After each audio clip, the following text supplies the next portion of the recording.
The cussing Christian? Kind of an issue, isn't it?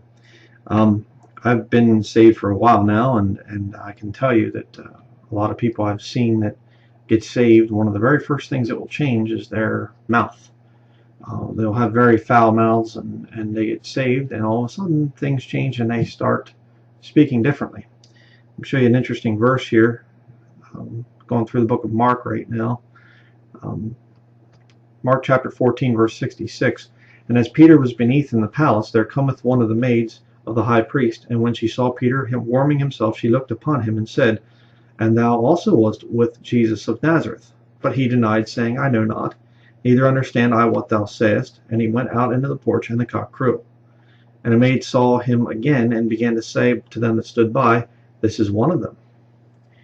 And he denied it again. And a little after, they that stood by again said to Peter, Surely thou art one of them, for thou art a Galilean, and thy speech agreeth thereto. Something was different about Peter's speech. But he began to curse and swear, saying, I know not this man of whom ye speak. There's another passage, one of the other accounts, where the maid actually says, Thy speech bewrayeth thee. In other words, normal, or not normal, but a way that you'd say it today is, your speech betrays you. In other words, somebody that's saved, that has God's Holy Spirit upon them, their language is going to be different. Okay? It's very, very important to understand that. Again, I've gotten in debates with people from Steven Anderson's camp, and they defend the guy using profanity.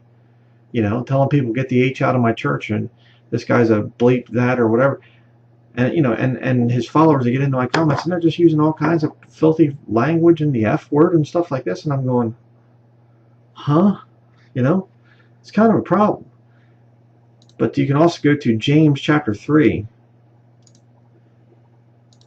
I'll show you a couple of verses here. You can go down through a lot of this stuff, but begin here in verse 8. But the tongue can no man tame; it is an unruly evil, full of deadly poison.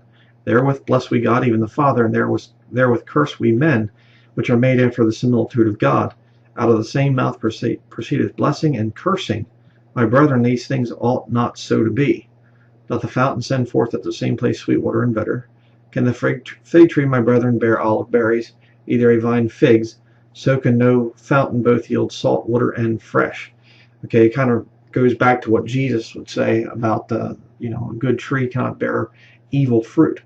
Neither can an evil tree bear good fruit. So it's a real problem when you see an unchecked thing with the mouth there.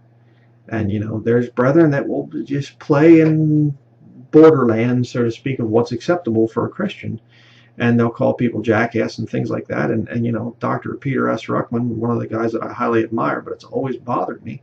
He used it. He used the term jackass quite a bit and things, and said some other things that I would not have said. And I think that one of the reasons the guy struggled so much with fleshly problems and things like that was because of that. He was messing around, and he shouldn't have been. It's something you need to seriously think about as a Christian. And if you have no problem at all with profanity, there are times when, as a Christian, you'll slip up and you'll hit your hand with a hammer or something like that, and a word will come out, and you go, oh man. You should have a feeling of guilt there. But I just found that interesting, the part there about Peter, when he wanted to convince people that he was lost, what did he do? He began to curse and swear. Those are the marks of lost people. Be careful that you don't get confused in with the lost world because of your speech.